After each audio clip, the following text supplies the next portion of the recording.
하나님 말씀 요한복음 13장 12절에서 20절 말씀입니다. 그들의 발을 씻으신 후에 옷을 입으시고 다시 앉아 그들에게 이르시되 내가 너희에게 행한 것을 너희가 아느냐? 너희가 나를 선생이라 또는 주라 하니 너희 말이 옳도다. 내가 그러하다.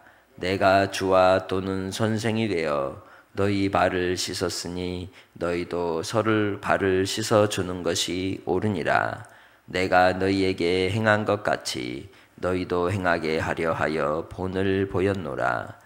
내가 진실로 진실로 너희에게 이르노니 종이 주인보다 크지 못하고 보냄을 받은 자가 보낸 자보다 크지 못하나니 너희가 이것을 알고 행하면 복이 있으리라.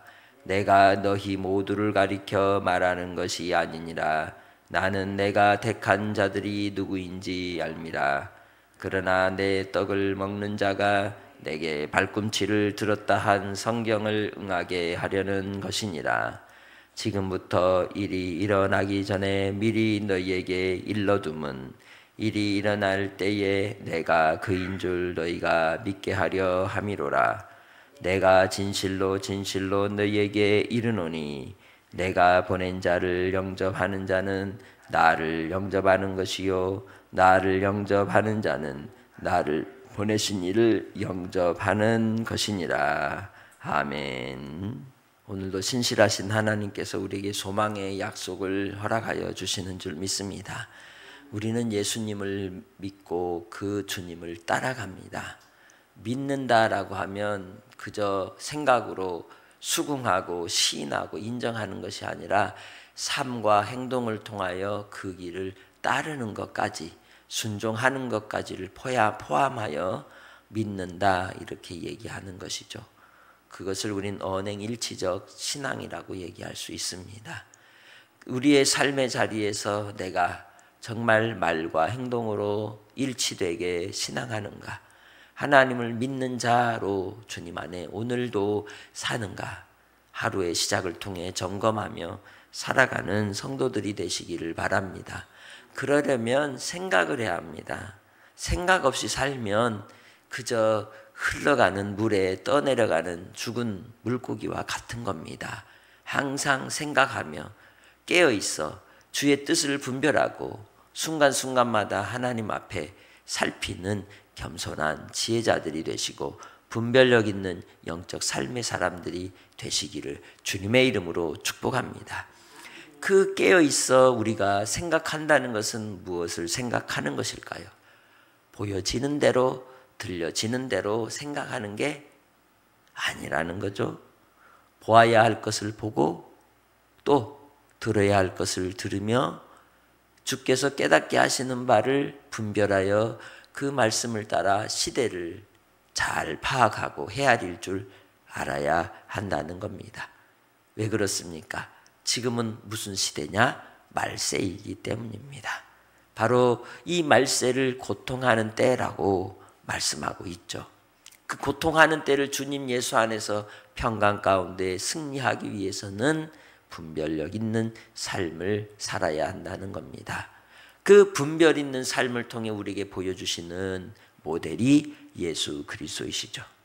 예수님은 때를 잘 아셨습니다. 그래서 예수님께서 행하시는 그 모든 기적과 능력과 가르침의 교훈들은 때에 맞게 주신 말씀들이죠. 더군다나 예수님께서 하시는 많은 말씀 가운데 영생을 이야기할 때 우리에게 계속 반복하는 내용, 이 요한복음 1장부터 반복하는 내용이 뭐냐? 세례 요한을 통하여 하나님이 보낸 자로서 세례 요한, 그리고 하나님께서 참 인자로서 참 하나님의 아들로서 보내신 예수 그리스도, 보냄을 받았다고 하는 것은 아주 중요한 의미를 갖습니다. 창세기부터 나오는 많은 선지자들이 보냄을 받은 것은 누구를 보이시려고? 예수 그리스도를 보이시려고 그들이 보냄을 받고 보냄을 받았지만 궁극적으로 영원한 우리의 선지자가 되시고 영원한 제사장이 되시고 영원한 왕이신 우리 주 예수 그리스도만이 참 보냄을 받으신 분이신 것을 기억하시기를 바랍니다. 그래서 예수님께서 제자들의 발을 씻기시는 그 모든 가르침의 교훈도 결국은 하나님 아버지께서 예수님을 통하여 시키신 일이며 그 일을 통해 우리에게 예수님께 속한 자로 사는 삶이 무엇인지를 알려주신 겁니다. 그 핵심이 뭐예요? 서로 미워해라. 서로 질투해라가 아니라 서로 사랑하라는 것입니다. 그러나 우리는 감정 때문에 사랑하지 못할 때가 많습니다. 보여야 할 것을 보여주실 때 봐야 되는데 보여야 될 것을 보지 않고 보지 말아야 될 것을 보며 판단하지 말아야 될 것을 내 마음으로 판단하기 때문에 미움이 오고 섭섭함이 오고 질투가 오고 싫어하는 마음이 오는 겁니다. 그래서 주님 안에 있는 사람은 그 마음의 감정을 뭐 해야 되느냐? 잘 컨트롤하고 다스릴 줄 알아야 하는 겁니다. 예수 안에 있는 사람은 다스리는 자인 겁니다. 지배하는 자입니다. 누리는 자입니다. 왜 그렇습니까? 요한복음 8장 32절의 말씀대로 진리를 알지니 진리가 너희를 자유케 하여 자유로운 자는 스스로 선택하는 권리를 갖고 있고 예수 안에 있는 자는 하나님의 자녀가 되어 자녀로서 왕의 권세를 누리기 때문입니다. 여러분은 누구입니까? 하나님의 자녀가 맞습니까? 그렇다면 주님 안에서 주의 계명을 따라 사랑으로 주님의 그 권세를 누리는 성도들이 되시기를 바랍니다. 12절의 말씀을 통하여 발을 씻기시고 다시 옷을 입고 그들에게 앉아 이르실 때에 그 행한 일을 너희에게 행했는데 그걸 너희가 봤느냐? 그걸 또 아느냐라고 묻죠. 왜 너희가 아느냐라고 물었을까요? 왜 아느냐고 물었을까요? 세상 선생님들은 세상의 스승들은 어떻게 가르칩니까? 말로만 가르칩니다. 그리고 뭐 하라 그래요? 섬기라고 하고 나를 따르라고 하고 나를 받들어 수종 들으라고 하고 뭐를 부려요? 권세, 권위를 부리는 겁니다. 그러나 우리 주님은 부리는 자가 아니라 내미는 자였으며 섬기는 자로 우리에게 자기 목숨까지 주시러 오신 겁니다. 그것을 통하여 우리에게 바로 우리 주님이 참 스승이 되시고 참 주이심을 보이시며 또 우리도 그렇게 순종하기를 기뻐하시고 명령하는 것입니다. 말로가 아니라 행함으로 가르치시고 그 행함으로써 알게 하신 것이죠. 그래서 무엇이든지 이 참 스승은 시범을 잘 해주는 겁니다. 잘 가르치는 선생님은 어떻게 하는지 세세하게 코치를 잘 해주는 거예요. 그래서 예수 그리스도께서는 바로 이 제자들에게 선생이요 참 주로서 제자들의 발을 씻기심으로 서로 발을 씻겨주는 것이 옳다는 것을 알게 해 주신 겁니다. 스승이 우리의 인생 속에서도 여러분에게 참 스승이 있습니까? 참 주 대신 예수 그리스도가 우리의 영원한 스승인 줄 믿습니다. 그 본을 이미지로 우리에게 보여주기 때문에 그게 내 마음에 새겨지게 되고 제자들은 어디를 가나 항상 주님이 말씀하신 것을 보았기 때문에 들었기 때문에 그걸 잊을 수가 있을까요? 없을까요? 결코 잊을 수가 없는 겁니다. 그러니 예수님이 하신 그 본을 따라 제자들도 서로 사랑하는 삶을 통해 주의 뜻을 이루는 사명을 감당한 줄 믿습니다. 그래서 예수님께서 이 행한 일을 통해 너희도 그렇게 행하려고 본을 보였다고 15절에 말씀하고 있는 겁니다. 이 예수님께서 이렇게 하시는 말씀의 내용을 좀 더 구체적으로 설명하실 때 종이 주인보다 크지 못하고 보냄을 받은 자가 보낸 자보다 크지 못하다라고 하시면서 이제는 예수님이 제자들을 뭐 하겠다는 거예요? 보내시겠다고 하는 거예요. 그러니 하나님께서 예수님을 보내시고 예수님이 제자들을 보내셨으니 그 제자들을 통해 보냄을 받고 우리도 이제는 예수님을 믿어 보냄을 받은 자가 되었으니 하나님과 예수 그리스도 그리고 우리가 주님 안에서 하나인 것이에요. 할렐루야. 성령께서 우리 가운데 함께 하심으로 이제 우리는 주님 안에 보냄을 받은 자로 이 땅의 삶을 살 때 복이 있는 자라는 것입니다. 그러기에 주님 안에서 이제 말씀을 따라 사랑하는 성도들이 되시고, 섬기는 성도들이 되시고, 나누는 성도들이 되시고, 그 사랑을 누리는 성도로서의 삶을 통하여 그리스도의 법을 성취하는 복된 삶이 되시길 바랍니다. 그러나 모두가 그렇지는 않다는 거죠. 18절, 내가 너희 모두를 가리켜 말하는 것이 아니니라. 나는 내가 택한 자들이 누구인지 알미라. 그러나 내 떡을 먹는 자가 내게 발꿈치를 들었다 한 성경을 응하게 하려는 것이니라. 아멘. 바로 주님께서 제자들과 함께 이 세족식을 하시면서 성찬의 만찬을 베풀고 떡을 나누지만 함께 떡을 먹었다고 한 식구가 될 수 없는 이유가 여기에 있는 겁니다. 중요한 시기가 되면 그 가운데 발꿈치를 들어 밟을 자가 있다는 거예요. 그것은 위기의 때에, 고난과 어려움의 때에 분명히 드러나게 되는 줄 믿습니다. 시편 41편 9절의 말씀처럼 내 빵을 먹는 자가 나를 배반하였다고 하시는 그 말씀을 응하게 하시는 말씀인 것이죠. 그러기에 예수님은 그럼에도 불구하고 자기에게 속한 자들을 지키시려고 인내하시고 잠잠하시고 기다리시고, 그리고 때가 되어 하나님의 영광을 위해 십자가로 오르기 위해 함께 했던 것뿐입니다. 이 땅에 우리는 살면서 원수된 자들이 있습니다. 나를 억울하게 하는 자가 있습니다.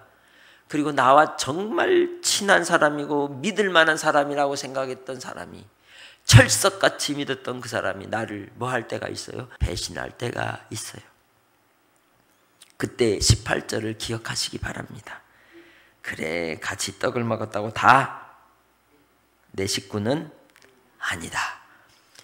그걸 생각하면 속이 부글부글 끓어도 이 말씀을 생각하면 마음에 평강이 오는 겁니다. 그래, 때가 되어서 발꿈치를 들었구나. 이렇게 이해하라는 거예요. 그러면 잃은 것도 아무것도 없으며, 또 내가 혹 상처를 입었어도 그 상처도 주님이 아물게 해 주실 줄 믿습니다. 중심을 잡으면 되는 거예요. 분별하면 되는 겁니다. 그리고 우리는 뭐 하면 돼요? 보냄을 받았으니 계속 주님 안에서 보냄받은 사명을 감당하며 가면 되는 겁니다. 참으로 주의 진리 안에서 분별하는 성도들이 되시길 바랍니다. 그래서 예수님께서 이 모든 말씀을 하신 이유를 19절에 얘기하죠. 지금부터 일이 일어나기 전에 미리 너희에게 일러둠은 일이 일어날 때 내가 그인 줄 너희가 믿게 하려 함이로라. 그래서 16절까지 이 말씀을 쭉 풀어가시면서 아버지의 집을 이야기하고 성령을 보내실 것을 말씀하시고, 그리고 고난이 오고 시련이 오고 예수님께서 이제 못 박혀 죽으시고 제자들은 다 흩어지는 모든 일들을 미리 알려주심으로 그들이 두려워 떨게 하려는 것이 아니라 뭐 하게 하려고? 믿게 하려고. 근데 믿는 게 쉽던가요? 제자들이 예수님 부활하신 걸 믿었나요? 자기가 경험해보지 않은 건 믿어지지가 않는 겁니다. 그러기에 주의 말씀을 들어도 믿지 않는 거예요. 예수 그리스도 안에서 우리를 구원하시고자 하나님께서 보내신 자 예수 그리스도를 믿고 구원받은 하나님의 백성으로서 주의 말씀을 온전히 믿고 따르는 성도들이 되시길 바랍니다. 20절입니다. 내가 진실로 진실로 너희에게 이르노니 내가 보낸 자를 영접하는 자는 나를 영접하는 것이요 나를 영접하는 자는 나를 보내신 이를 영접하는 것이니라. 아멘. 예수님께서 제자들을 보내어 이제 많은 영혼들을 구원하실 텐데, 그 보냄을 받은 제자들의 말을 듣지 않고 믿지 않는 자는 결국 주님을 믿지 않는다는 의미를 이야기하고 있는 겁니다.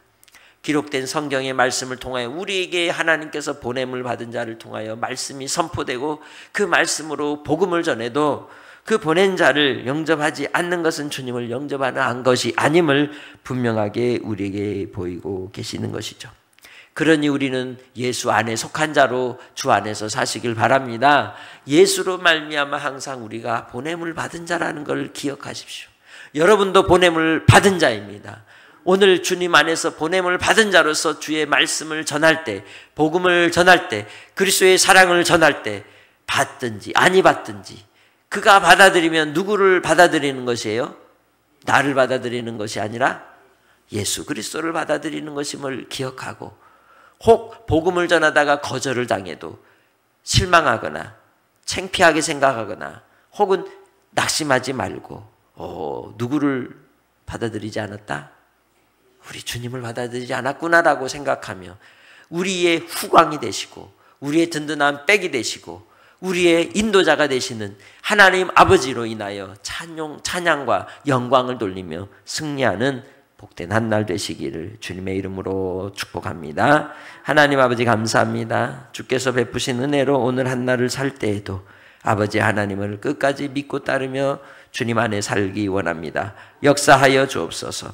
보냄을 받은 자로 오늘 주님 안에서 살 때에 내 안에 계신 우리 주님, 또한 우리가 주님의 안에 발견되어져서 주와 동행하게 하시고 주님이 주시는 기쁨을 누리게 하옵소서.